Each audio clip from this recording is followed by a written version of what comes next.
വെളിച്ചെണ്ണയെ കുറിച്ചുള്ള പ്രത്യേകത ഇതാണ്. കൊപ്ര 916 ആണ്.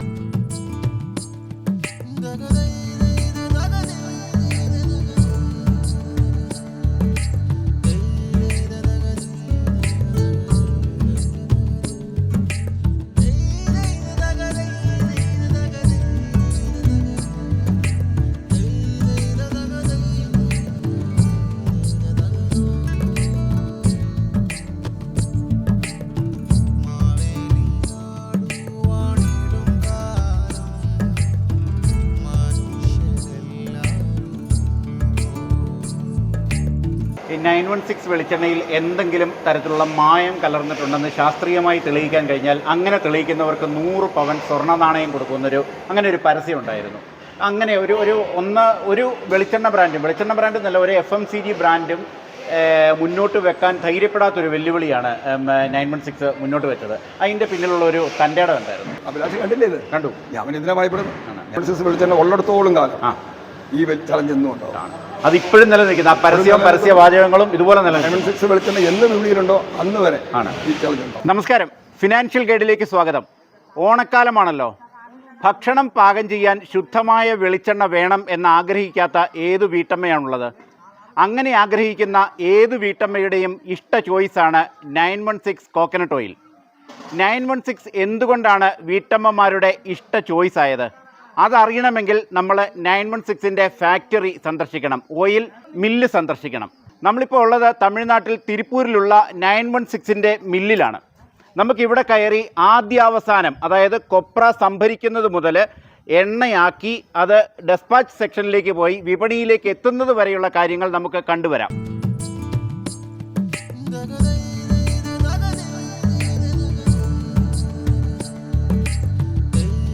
ഇപ്പോൾ നമ്മുടെ കൂടെ ചെട്ടിയാക്കുന്നേൽ ഓയിൽ ഇൻഡസ്ട്രീസ് ആൻഡ് എക്സ്പോർട്സിൻ്റെ ഡയറക്ടർമാരിൽ ഒരാളായ ശ്രീ സാൻഡി അഗസ്റ്റിൻ സാറുണ്ട്.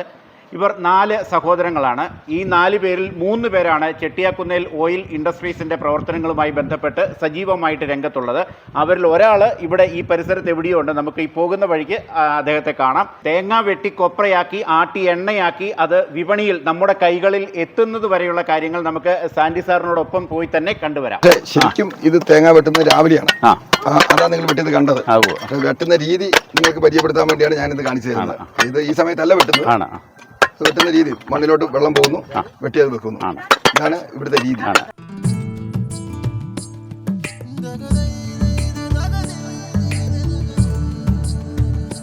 ഇന്ന് രാവിലെ വെട്ടതാണ് ഈ കാണുന്ന തേങ്ങ മുഴുവൻ. ഈ കാണുന്ന തേങ്ങ മുഴുവൻ ഇന്ന് രാവിലെ വെട്ടതാണ്. എന്ന് എനിക്കിപ്പം കറക്റ്റ് പറയാൻ പറ്റില്ല. വെട്ടുന്ന രീതി ഇതാണ്. ഇങ്ങനെ വെച്ചിട്ട് നമ്മൾ സാധാരണ കേരളത്തിലെ കൈ വെച്ചാൽ വെട്ടുന്നത്. പക്ഷെ ഇത് കണ്ടില്ലേ, വെട്ടുന്നത് സ്പീഡ് വെട്ടുന്നുണ്ട്. എക്സ്പേർട്ട് ആയി കഴിഞ്ഞാൽ ഇതിലും ഭയങ്കര ഫാസ്റ്റ് ആണ്. ഇനി ഇത് നേരെ ഈ ചിരട്ടെന്ന് ഇനി ഇത് സൂര്യപ്രകാശത്തോട് മലത്തി വെക്കും. ശരി ശരി. നിങ്ങൾ നോക്കിക്കോളൂ, ഓരോ കളത്തിന്റെയും പുറം സൈഡിലാണ് തേങ്ങ വെട്ടി വെക്കുന്നത്. ഇന്ന് കാലത്ത് ഈ കളത്തിന്റെ സൈഡിൽ വെച്ച ഭാഗമാണ് നിങ്ങൾ ഈ കാണുന്നത്. ഓരോ കളത്തിന്റെ സൈഡുകൾ ഇങ്ങനെ നിങ്ങൾക്ക് നടന്നു പോകുമ്പോൾ കാണാൻ പറ്റുന്നതാണ്. ഇന്ന് രാവിലെ വെട്ടി കഴിഞ്ഞതാണ്. ഇങ്ങനെ സൂര്യപ്രകാശം കൊള്ളാണ്ട് ഇവർ വെച്ച് കഴിഞ്ഞു. ഇനി നമുക്ക് പോയി കാണാം. മൊത്തം ഇങ്ങനെ തേങ്ങ വെട്ടിയത് ഓരോ സ്ഥലത്തും നമുക്ക് പോയി കാണാം. സമയം ഇപ്പം 10:30 ആകുന്നതേ ഉള്ളൂ കേട്ടോ. നല്ല നമ്മുടെ നാട്ടിലൊക്കെ ആണെന്നുണ്ടെങ്കിൽ ഭയങ്കര എരിപൊരി വെയിലിൻ്റെ ആ ഒരു സമയമുണ്ടല്ലോ, ആ സമയമാണ്. ഇപ്പം 10:30 ആയിട്ട് തന്നെ നിൽക്കാൻ മേലാത്ത ചൂടാണ്. ഭയങ്കര വെയിലാണ് ഇവിടെ. ഈ വെയിലാണ് ഈ എണ്ണ ബിസിനസ്സിൻ്റെ, ഈ കൊപ്ര ബിസിനസ്സിൻ്റെ ഒരു അഡ്വാൻറ്റേജ് എന്ന് പറയുന്നത്. വിത്ത് വെച്ച കൊപ്ര എന്ന് പറഞ്ഞാൽ അതിൻ്റെ ഒരു ഗുണമേന്മയും അതിൻ്റെ സ്വാദും അതിൻ്റെ ടേസ്റ്റും വേറെ ഏത് വിത്തിൽ കൊപ്ര ഉണ്ടാക്കിയാലും കിട്ടില്ല. ഡ്രയറിൽ വെട്ടാം, പക്ഷേ കൊപ്രയ്ക്ക് മായൊന്നും ഉണ്ടാകില്ല. പക്ഷേ ഈ ഇത്രയും ഗുണമേന്മ, സൂര്യപ്രകാശത്തിൽ ഉണങ്ങുന്നതിൻ്റെ ഒരു ഗുണമേന്മ ഒരു വിധത്തിലും കിട്ടില്ല. ഇതാണ് എൻ്റെ ഒന്നാമത്തെ അഡ്വാൻറ്റേജ്. ഇവിടെ എന്താ സാറേ നടക്കുന്നത്? ഇതാണ് ഇതിന്റെ സെക്കൻഡ് സ്റ്റെപ്പ്. നമുക്ക് വെട്ടിവെച്ചത് കണ്ടു. പിന്നത്തെ പണി ഇതാണ് സെക്കൻഡ് സ്റ്റെപ്പ്. ഇത് തേങ്ങ 2 ദിവസം വെയിൽ കൊണ്ടു കഴിഞ്ഞാൽ ഇളക്കി കളത്തിലോട്ട് കയറുന്ന ഭാഗം ചിരട്ടയിൽ ഇളക്കി മാറ്റി. ഇത് കഴിഞ്ഞപ്പോൾ ഇവരുടെ പണി കഴിഞ്ഞു. അതാണ് ഇതിന്റെ ഇവിടുത്തെ രണ്ടാമത്തെ പ്രത്യേകത. തേങ്ങ വെട്ടിവെച്ചു, സെക്കൻഡ് ഇത് ഇളക്കി കഴിഞ്ഞാൽ ഈ പണിക്കാരുടെ പണി കഴിഞ്ഞു കളത്തിലോട്ട് ഇട്ട് കഴിഞ്ഞാണ്. ഇതിന്റെ രണ്ടാമത്തെ ഘട്ടമാണെന്ന് സാർ പറഞ്ഞല്ലോ. ആ ഘട്ടത്തിലുള്ള ആളുകളാണ് ഇവിടെ ഇരുന്ന് ജോലി ചെയ്യുന്നത്. ഇവിടെ 2 ചേട്ടന്മാരുണ്ട്, ഒരു ചേച്ചിയുണ്ട്. അപ്പുറത്ത് ചേച്ചിമാരും ചേട്ടന്മാരും ഇരുന്ന് ജോലി ചെയ്യുന്നുണ്ട്. അങ്ങോട്ട് നോക്കിക്കുക, അവിടെ ഇതേ ജോലി തന്നെയാണ് അവരും എടുക്കുന്നത്. ഇതിൻ്റെ നാനാഭാഗത്തും ഈ ജോലി നടന്നുകൊണ്ടിരിക്കുകയാണ്. ഇവരുടെ ജോലി കഴിഞ്ഞു കഴിഞ്ഞാൽ ഈ ഒരു ജോലി കഴിഞ്ഞാൽ ഇവരുടെ പണി തീരുകയാണ് ഇവിടെ. കൊപ്ര ഇളക്കി നമ്മൾ കളത്തിൽ ഇങ്ങനെ വിരിച്ച് ഇട്ടിരിക്കുകയാണ്. ഇപ്പോൾ ഇവിടുന്ന് നോക്കിക്കഴിഞ്ഞാൽ നമ്മുടെ നാട്ടിലെ ഒരു പാടശേഖരം പോലെ, ഒരു നമ്മുടെ നെൽകൃഷിയൊക്കെ ഇറക്കുന്ന പാടശേഖരം പോലെ ഇങ്ങനെ വളരെ വിശാലമായിട്ട് നോക്കത്താ ദൂരത്തോളം കിടക്കുകയാണ്. അവിടെയൊക്കെ ഓരോരുത്തർ നിന്ന് അവരവരുടെ ജോലികൾ ചെയ്തുകൊണ്ടിരിക്കുകയാണ്.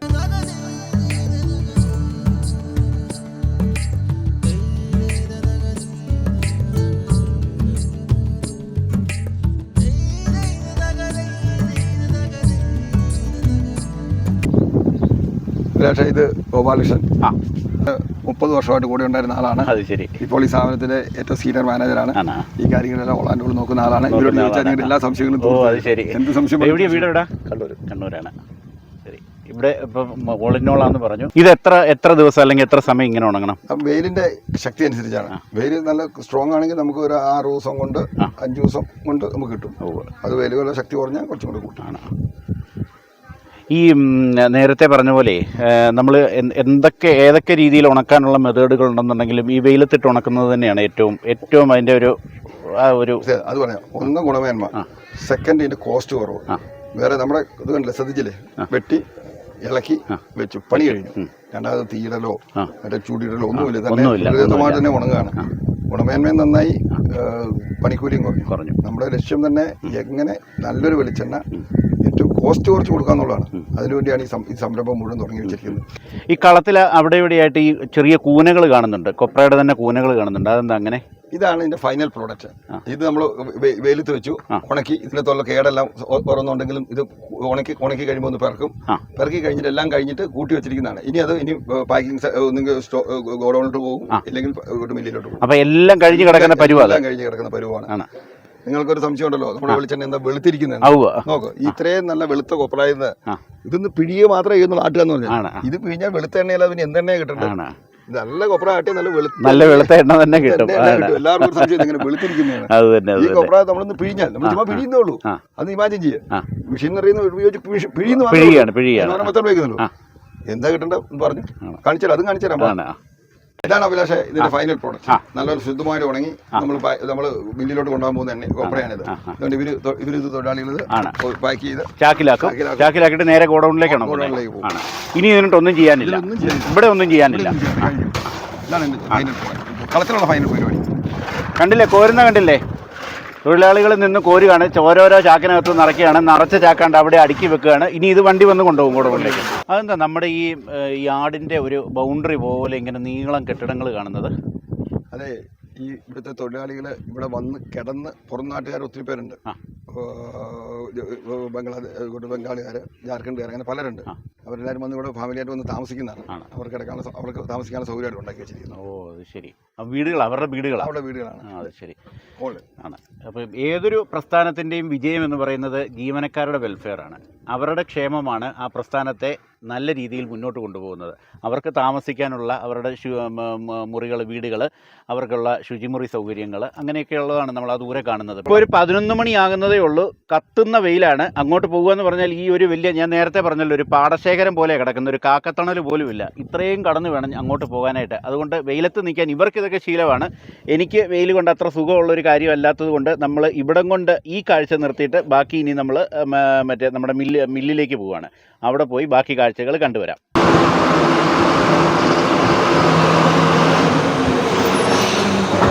എവിടുന്ന ചേട്ടയിലോടെ? ചെറുപുഴ. അതെവിടാ? ആണ്. തേങ്ങയല്ലേ? ആണ്. സാധാരണ ഇവിടെ ലോഡ് കൊണ്ടുവരാറുണ്ടോ? ആണ്. അപ്പോൾ ആഴ്ചയിൽ എത്ര പ്രാവശ്യം വരും? അതോ മാസത്തിൽ 2 പ്രാവശ്യം വരാറുണ്ടല്ലേ? ഓ, ശരി. ഇന്ന് എപ്പോഴാണ് അവിടെ നിന്ന് പുറപ്പെട്ടെ? വെളുപ്പിനെ 4 മണിക്ക് പുറപ്പെട്ടതാണ്. വൈകുന്നേരം 4 മണിക്ക്. ഇന്നലെ വൈകിട്ട് 4. ആ, ശരി. ഓക്കെ. ഇനിയിപ്പോൾ ലോഡർ കിട്ടി ഇന്ന് തന്നെ പോവോ? അടുത്ത പോകും. ശരി, ആയിക്കോട്ടെ. ഓക്കെ. ഞാൻ നേരത്തെ പറഞ്ഞിരുന്നല്ലോ, നമ്മുടെ സാൻഡി സാറിനെ പരിചയപ്പെടുത്തിയ കൂട്ടത്തിൽ പറഞ്ഞിരുന്നു, ഇവർ 3 സഹോദരങ്ങളാണ് ഇപ്പോൾ ചെട്ടിയാക്കുന്നേൽ ഓയിൽ ഇൻഡസ്ട്രീസ് ആൻഡ് എക്സ്പോർട്സിൻ്റെ കാര്യങ്ങളൊക്കെ നിയന്ത്രിക്കുന്നത്. അതെല്ലാം കൊണ്ടു നടക്കുന്നത് 3 സഹോദരങ്ങളാണ്. അതിൽ രണ്ടാമത്തെ സഹോദരനാണ് ഡെയിൻറ്റി അഗസ്റ്റിൻ. അദ്ദേഹം ഇവിടെ ഈ പരിസരത്ത് എവിടെയോ ഉണ്ടെന്ന് ഞാൻ പറഞ്ഞിരുന്നു. ഇപ്പോഴാണെന്ന് കണ്ടു കിട്ടിയത്. നമസ്കാരം ചേട്ടാ. ഇങ്ങനെയൊരു പരിപാടി ഇതാണ്. ഇവിടെയാണ് ഞങ്ങൾ മില്ലിലോട്ട് സ്റ്റാർട്ട് ചെയ്യുന്നത്. ഇത് ടിപ്പറിൽ നമ്മൾ കൊപ്ര കൊണ്ടുവന്നാൽ ഇത് ചെരിച്ചിട്ടാൽ മതി. പിന്നെ നമ്മളൊന്നും അറിയണം. അത് ശരി, ടിപ്പർ ഇങ്ങോട്ട് ചേർത്ത് നിർത്തിയിട്ട് ടിപ്പ് ചെയ്യാണ്. ടിപ്പ് ചെയ്ത് ഇതിനകത്തോട്ട് മറിക്കുകയാണ്. ഈ ഇവിടെ വീഴുന്ന കൊപ്ര ഇത് നേരെ ഡ്രയറിലോട്ട് പോകുന്ന ഭാഗമാണ്. ഇതിന്റെ കൺവെയർ ആണ് ഈ കാണുന്നത്. ഡ്രയറിലേക്ക് ഡ്രയറിലേക്ക് പറഞ്ഞാൽ അത് ചെറുതായിട്ടൊന്ന് ചൂടാക്കണം. എത്ര ഡ്രൈ ആയാലും അല്ല, നമ്മൾ നന്നായിട്ട് ഉണക്കിയാണല്ലോ കൊണ്ടുവരുന്നത്. ഇതൊന്ന് ചൂടാക്കുക എന്നുള്ളത് മാത്രമേ അകത്ത് ചെയ്യുന്നുള്ളൂ. കുറച്ച് ദിവസം ഇരുന്ന് കഴിയുമ്പോൾ എന്തെങ്കിലും ചെറിയ ചൂട് കൊടുക്കാന്ന് മാത്രമേ അത്രേ ഉള്ളൂ. ഒരാളെ പരിചയപ്പെടുത്തിക്കോട്ടെ. ഇതാണ് നടരാജ്. ശരി, നമസ്കാരം. അതാണ് ഇദ്ദേഹമാണ് ഞങ്ങളിവിടെ വന്ന കാലം തൊട്ട് ഞങ്ങൾക്ക് ഇവിടെ വേണ്ടിയിരുന്ന എല്ലാ സൗകര്യങ്ങളും ചെയ്തു തന്നത്. ഈ സ്ഥലങ്ങൾ മുഴുവൻ മേടിച്ചു തരാൻ സഹായിച്ചത്, ഇവിടുത്തെ ലൈസൻസുകൾ ശരിയാക്കി തന്നത്, അങ്ങനെ ഞങ്ങളെ എല്ലാ വിധത്തിലും സഹായിച്ചുകൊണ്ടിരിക്കുന്ന ഞങ്ങളുടെ ഒരു ഇവിടുത്തുകാരൻ തന്നെയാണ് അല്ലേ? ഞങ്ങളുടെ ഒരു ബന്ധു, നാട്ടിൽ നമ്മുടെ ബന്ധു ഈ മനുഷ്യനുള്ളതുകൊണ്ടാണ് ഞങ്ങളിവിടെ താങ്ങാൻ തന്നെ താമസിച്ചത്. ഈ മനുഷ്യൻ ഇല്ലെങ്കിൽ ഞങ്ങൾ ഇതുപോലെ സഹായിക്കാൻ ഒരാളില്ലാന്ന് തോന്നിയാൽ പിന്നെ ഞങ്ങൾ ചിലപ്പോൾ നിൽക്കാൻ തോന്നില്ല. ജീവിക്കാമെന്നൊരു തോന്നൽ വരുത്തിയ ഞങ്ങളെ സംബന്ധിച്ചുള്ള ഏറ്റവും വേണ്ട. അപ്പൊ ഇതിന്റെ തുടക്കം മുതൽ തന്നെയുണ്ട്, നമ്മുടെ കൂടെ തന്നെയുണ്ട്. ഞങ്ങൾ ഇവിടെ ആദ്യം വാടകയ്ക്ക് ഒരു കളവെടുത്താ വന്നത്. അന്ന് ആ വാടകയ്ക്ക് കളവെടുത്ത് തന്ന സമയം തൊട്ട് ഇദ്ദേഹത്തിന്റെ കളത്തിലാണ് ഞങ്ങൾ ആദ്യം വാടകയ്ക്ക് വരുന്നത്. അത് ശരി,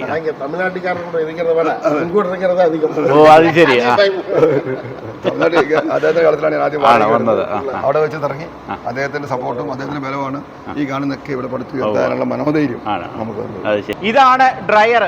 നമ്മൾ നേരത്തെ കണ്ടല്ലോ, ടിപ്പർ ലോറിയിൽ കൊപ്ര കൊണ്ടുവന്ന് അവിടെ ഇട്ടതിന് ശേഷം അത് കൺവെയർ ബെൽറ്റിലൂടെ ഈ ഡ്രയറിലേക്ക് വരുമെന്ന് നമ്മൾ പറഞ്ഞിരുന്നു. ഇതാണ് ഡ്രയർ. ഇത് കൺവെയർ ബെൽറ്റ്, നമ്മൾ മുമ്പേ കണ്ട കൺവെയർ ബെൽറ്റ് കണ്ടില്ലേ, ഇങ്ങനെ കുത്തനെ അങ്ങ് പോകുന്നില്ലേ, അതിനകത്തൂടെ കൊപ്ര വന്നാണ് ഈ ഡ്രയറിനകത്തേക്ക് വീഴുന്നത്. ഇതാണ് മില്ലിനുള്ളിലെ ആദ്യത്തെ കാഴ്ച.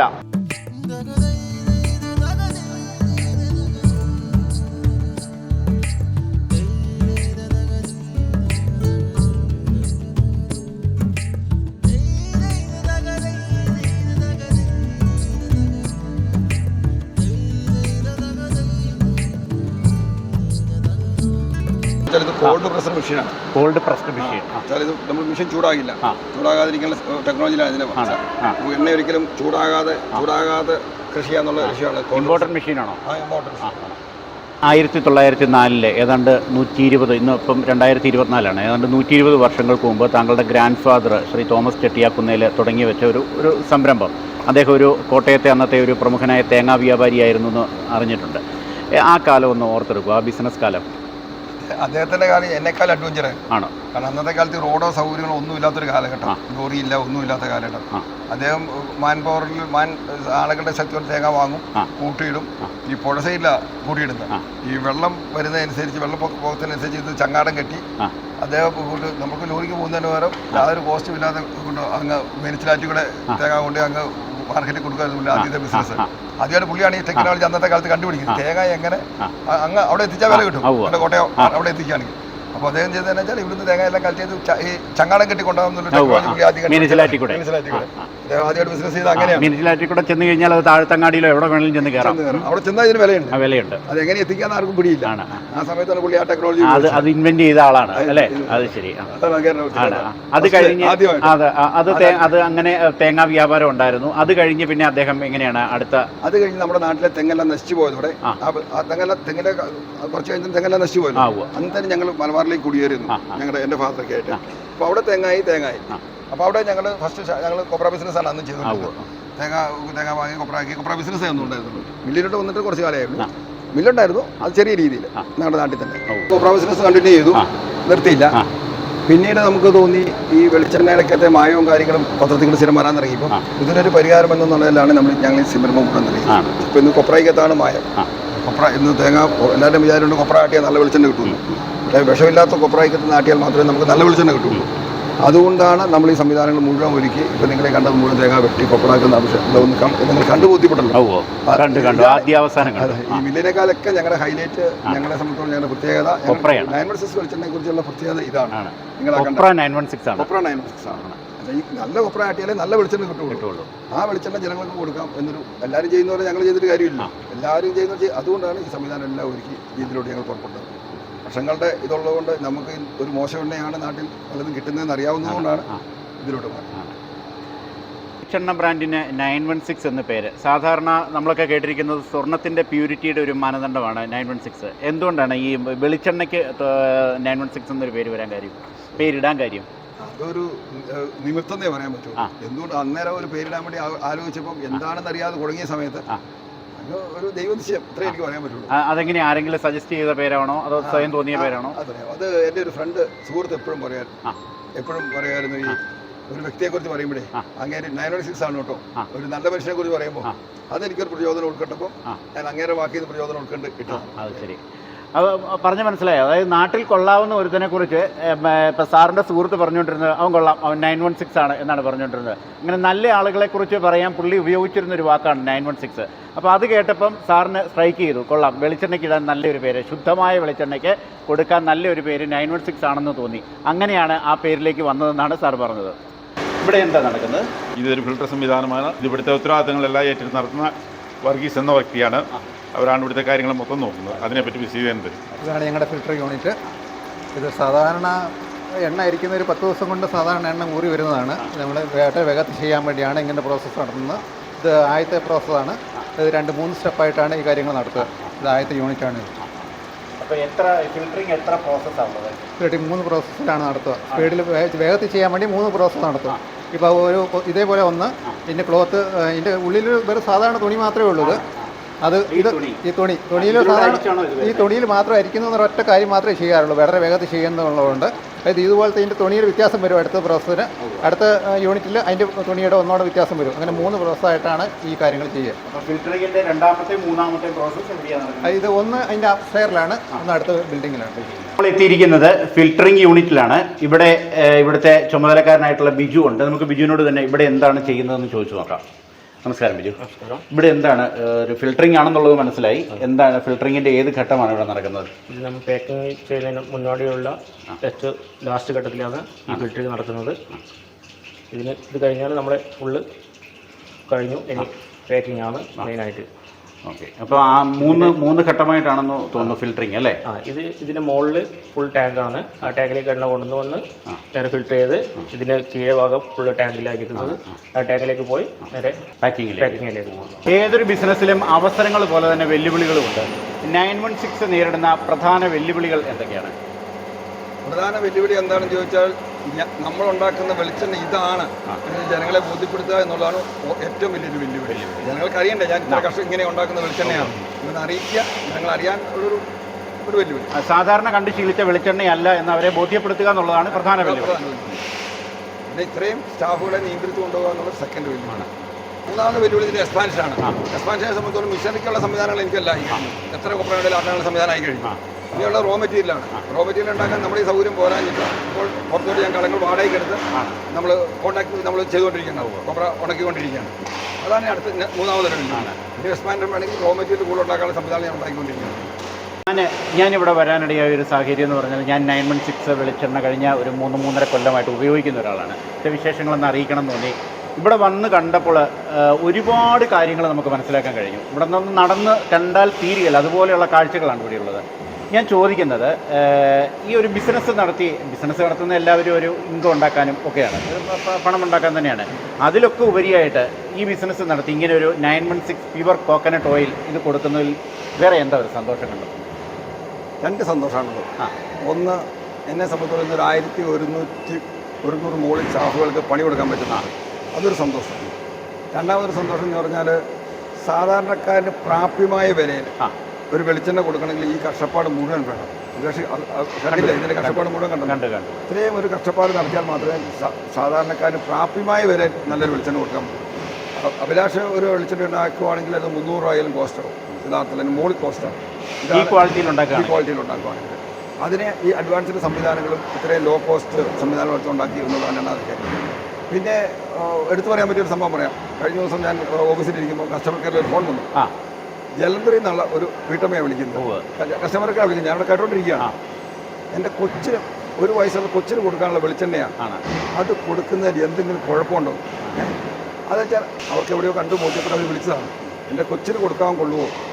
അപ്പോൾ നമ്മളെ സ്റ്റാഫ് മനസ്സ് തുറന്ന് പറയുകയാണ്, ഞാൻ എൻ്റെ കൊച്ചിന് കൊടുക്കുന്ന വെളിച്ചെണ്ണ ഇതാണ്, ഇതിന് നല്ല അത് അവരുടെ മനസ്സിൽ നിന്ന് വന്നതാണ്. അപ്പോൾ തന്നെ നമുക്കൊരു സുഖം. ഇവിടുത്തെ വീട്ടമ്മ നമ്മൾ വിളിക്കുന്നുണ്ടല്ലോ, കാണാത്താണ്. പക്ഷേ അഭിലാഷ് ഇവിടെ വന്നിട്ട് കണ്ടു ബോധ്യപ്പെട്ടു. കാണാതെ അവിടുന്ന് നമ്മളെ വിശ്വസിച്ചിട്ട് ഇതാണ് വിശ്വസിച്ച് കൊച്ചിന് കൊടുക്കാൻ വേണ്ടി ഇവിടുന്ന് 1 ലിറ്റർ വെളിച്ചെണ്ണയ്ക്ക് വിളിച്ചതാണ്. അവരുടെ ട്രാൻസ്പോർട്ടിംഗ് കോസ്റ്റ് 400 രൂപയാണ്. ഒരു വെളിച്ചെണ്ണയുടെ വില കൊറിയർ ചെയ്ത് കൊണ്ടുപോകാം. അതൊക്കെ ഒരു സന്തോഷം. അതാണ് ഒരു മനസ്സിന്റെ ഒരു ആ സുഖമാണ്. 1 ലിറ്റർ വെളിച്ചെണ്ണയ്ക്ക് വേണ്ടി അവർ നമ്മളെ തന്നെ ബന്ധപ്പെട്ടു. അവരുടെ നാട്ടിൽ വെളിച്ചെണ്ണ കിട്ടാഞ്ഞിട്ടല്ല. അല്ല അത് അവർക്ക് കൊടുക്കുന്ന ആ വെളിച്ചെണ്ണയ്ക്ക് ആ കൊച്ചിന് കൊടുക്കുന്നു എന്ന് പറയുമ്പോൾ അതിനകത്ത് ഒന്നും ഒരു സൾഫറിൻ്റെയോ സൾഫാസിൻ്റെയോ അംശം ഉണ്ടെങ്കിൽ മനസ്സിൽ ഒരു പിടപ്പ് വരില്ല. അതില്ലാത്ത വെളിച്ചെണ്ണ കൊടുക്കാൻ പറ്റുന്ന ഒരു മനസ്സും ഇതും രണ്ടുമാണ് എൻ്റെ സുഖം. നമ്മുടെ കൂടെ ഉള്ളത് പാക്കിംഗ് യൂണിറ്റിലെ അനുഷയാണ്. അനുഷയോട് നമുക്ക് ഇവിടെ എന്തൊക്കെയാണ് കാര്യങ്ങൾ നടക്കുന്നതെന്ന് ചോദിച്ച് മനസ്സിലാക്കാം. എന്താ അനുഷ ഇവിടെ നടക്കുന്നതൊക്കെ? ഇവിടെ നമുക്ക് ബോട്ടിൽ 200 ml തൊട്ടിട്ട് 200 ml 500 ml 1 ലിറ്റർ ബോട്ടിലെ ഐറ്റം 3 ഐറ്റം ആയിരുന്നത്. അതുപോലെ ക്യാനിൽ 2 ലിറ്റർ 3 ലിറ്റർ 5 ലിറ്റർ. പിന്നെ ഇല്ലത് നമ്മുടെ പൗച്ചാണ്. പൗച്ചിൽ 1 ലിറ്ററും 1/2 ലിറ്ററും 200 ml ഈ 3 ഐറ്റം ആയിരുന്നു. ഇപ്പൊ ഈ ഓരോ പാക്കിലെ എണ്ണം എങ്ങനെയാ? 1 ലിറ്റർ 12 ബോട്ടിൽ, 1/2 ലിറ്റർ 24 ബോട്ടിൽ, 200 ml 48 ബോട്ടിൽ. പൗച്ചാണെങ്കിലും വരുമ്പോൾ 1 ലിറ്റർ 10 കവറും 1/2 ലിറ്റർ 20 കവറും വരും. ഇതിപ്പം പൗച്ചിന്റെ റോളാണ്. പൗച്ച് ഉണ്ടാക്കാനുള്ള റോള്. പൗച്ച് നമുക്ക് ഇതിലേക്കാണ് ഫില്ല് ആവേണ്ടത്. ഇതിൽ എന്തൊക്കെ കാര്യങ്ങൾ അടിച്ചു വരുന്നതെന്ന് പറഞ്ഞേ? എത്രാം തീയതി അടിച്ച ഇത്, ബാച്ച് നമ്പർ, വില, എല്ലാം ഇനി നമുക്ക് പഠിച്ചത് നടക്കും. നമുക്കത് മനസ്സിലാക്കാം. അതായത് ഒരു കസ്റ്റമർ അറിയേണ്ടതായിട്ടുള്ള പ്രോഡക്റ്റ് സംബന്ധിച്ച് കസ്റ്റമർ അറിയേണ്ടതായിട്ടുള്ള എല്ലാ കാര്യങ്ങളും ഇതിലിങ്ങനെ പ്രിന്റ് ചെയ്ത് വരും. ഇപ്പൊ എന്റെ കൂടെ ഉള്ളത് റോബിനാണ്. റോബിന് ഇപ്പം ഡ്രയറിന്റെ ചുമതല ഉള്ള ഒരാളാണ്. ഇവിടെ എന്തൊക്കെ കാര്യങ്ങളാണ് നടക്കുന്നത്? ഇത് എന്തെങ്കിലും ക്ലൈമറ്റ് വ്യത്യാസം എന്തെങ്കിലും വന്നു കഴിഞ്ഞാൽ അടിയന്തരമായിട്ട് കൊപ്ര ഉണക്കാൻ, തേങ്ങ ഉണക്കാൻ ഉള്ള സംവിധാനം. ക്ലൈമറ്റ് വ്യത്യാസം എന്ന് പറഞ്ഞാൽ മഴ അങ്ങനെയുള്ള എന്തെങ്കിലും ഇത് വന്നു കഴിഞ്ഞാൽ അന്നേരം വെളിയിലിട്ട് ഉണക്കാൻ പറ്റുന്ന ഒരു സാഹചര്യമല്ല. അന്നേരം ഇവിടെ ഇട്ടു ടയർ പോലൊരു സംവിധാനത്തിലൊക്കെ ഉണക്കിയെടുക്കുമ്പോൾ ഒരുപാട് കോസ്റ്റ്ലി അല്ലേ? തീർച്ചയായും നല്ല കോസ്റ്റ്ലിയാണ്. നമുക്ക് വെയിലത്ത് ഉണക്കാൻ തന്നെയാണ് ലാഭകരം. ഏറ്റവും നല്ല നിലവാരമുള്ള ഉണക്കം അത് തന്നെയായിരിക്കും. വെയിലത്തുണക്കുന്നത് തന്നെയല്ലേ? 916 വെളിച്ചെണ്ണയിൽ എന്തെങ്കിലും തരത്തിലുള്ള മായം കലർന്നിട്ടുണ്ടെന്ന് ശാസ്ത്രീയമായി തെളിയിക്കാൻ കഴിഞ്ഞാൽ അങ്ങനെ തെളിയിക്കുന്നവർക്ക് 100 പവൻ സ്വർണ്ണ നാണയം കൊടുക്കുന്നൊരു അങ്ങനെ ഒരു പരസ്യം ഉണ്ടായിരുന്നു. അങ്ങനെ ഒരു വെളിച്ചെണ്ണ ബ്രാൻഡ് എന്നല്ല, ഒരു FMCG ബ്രാൻഡും മുന്നോട്ട് വെക്കാൻ ധൈര്യപ്പെടാത്തൊരു വെല്ലുവിളിയാണ് 916 മുന്നോട്ട് വെച്ചത്. അതിൻ്റെ പിന്നിലുള്ള ഒരു തൻ്റെടം ഉണ്ടായിരുന്നു. അഭിലാഷ് കണ്ടില്ലേ ഇത്? കണ്ടു. ഞാൻ എന്തിനാ ഭയപ്പെടുന്നു? ഞാനിതാ ആട്ടുന്നുള്ളൂ. ഇനി ഇരുത്ത് എന്ത് വരാൻ? ഇതാണ് ഞാൻ കൊടുക്കുന്നത്. ഇതിനകത്തൊന്നും വരില്ല എന്ന് എനിക്കറിയാം. 916 വെളിച്ചെണ്ണ ഉള്ളിടത്തോളം കാലം ഈ ചലഞ്ച് എന്നും ഉണ്ടാവും. അത് ഇപ്പോഴും നിലനിൽക്കുന്ന ആ പരസ്യ വാചകങ്ങളും ഇതുപോലെ നിലനിൽക്കും. 916 വെളിച്ചെണ്ണ എന്ന് വിപണിയിലുണ്ടോ അന്ന് വരെ ആണ് ഈ ചലഞ്ച് ഉണ്ടാവും. ഇത് വളരെ പ്രധാനപ്പെട്ട ഒരു പ്രഖ്യാപനമാണ്. 916 വെളിച്ചെണ്ണ എന്ന് ഏത് കാലം വരെ വിപണിയിലുണ്ടോ ആ കാലം വരെ ഇതിനകത്ത് മായമുണ്ടെന്ന് ശാസ്ത്രീയമായി തെളിയിക്കാൻ കഴിഞ്ഞാൽ അവർക്ക് 100 പവൻ സ്വർണം സമ്മാനമായി കൊടുക്കുമെന്നുള്ള പ്രഖ്യാപനം ഇന്നും ഇപ്പോഴും നിലനിൽക്കുന്നു എന്നുള്ളതാണ് സാൻഡി അഗസ്റ്റിൻ സാറ് അസന്നിഗ്ധമായിട്ട് പ്രഖ്യാപിക്കുന്നത്. 916 വെളിച്ചെണ്ണ നിർമ്മിക്കുന്ന ചെട്ടിയാക്കുന്നേൽ ഓയിൽ ഇൻഡസ്ട്രീസ് ആൻഡ് എക്സ്പോർട്സിന് നൂറ്റാണ്ടിലേറെ പാരമ്പര്യമുണ്ട്. 120 വർഷം മുമ്പ് കോട്ടയത്തായിരുന്നു ഈ സ്ഥാപനത്തിൻ്റെ തുടക്കം. വിപണിയിൽ സൾഫറും സൾഫേറ്റുമില്ലാത്ത കൊപ്ര കിട്ടാനില്ലാത്തതുകൊണ്ടാണ് മായമുള്ള വെളിച്ചെണ്ണ വിപണിയിൽ നിറയുന്നത്. ഈ വസ്തുത തിരിച്ചറിഞ്ഞതു മുതലാണ് ചെട്ടിയാക്കുന്നേൽ ഓയിൽ ഇൻഡസ്ട്രീസ് ആൻഡ് എക്സ്പോർട്സ് സ്വന്തം നിലയ്ക്ക് കൊപ്ര സംഭരിച്ച് കൊപ്രയുണ്ടാക്കി, തേങ്ങ വെട്ടി കൊപ്രയുണ്ടാക്കി അത് ആട്ടി വെളിച്ചെണ്ണയുണ്ടാക്കി വിപണിയിലിറക്കാൻ തീരുമാനിച്ചത്. ഞങ്ങളെ വിശ്വസിച്ച് നിങ്ങൾ വാങ്ങുന്ന ഞങ്ങളുടെ ഉൽപ്പന്നത്തിൽ മായമുണ്ടെന്ന് നിങ്ങൾ ആധികാരികമായി തെളിയിച്ചാൽ തെളിയിക്കുന്നവർക്ക് 100 പവൻ സ്വർണം സമ്മാനമായി നൽകുമെന്നത് കേവലം ഒരു പരസ്യവാചകമല്ല. സൗഹാർദ്ദപരമായ ഈ അപൂർവ വെല്ലുവിളി പരിശുദ്ധിയോടും ഗുണനിലവാരത്തോടുമുള്ള 916 കോക്കോ ബ്രാൻഡിൻ്റെ അചഞ്ചലമായ പ്രതിബദ്ധതയുടെ തെളിവാണ്. 916 കോക്കോ ബ്രാൻഡിനും ഇതിൻ്റെ പിന്നണി പ്രവർത്തകർക്കും എല്ലാ ആശംസകളും നേർന്നുകൊണ്ട് മറ്റൊരു പുതിയ എപ്പിസോഡുമായി ഇനി വരുന്നതുവരെ നമസ്കാരം.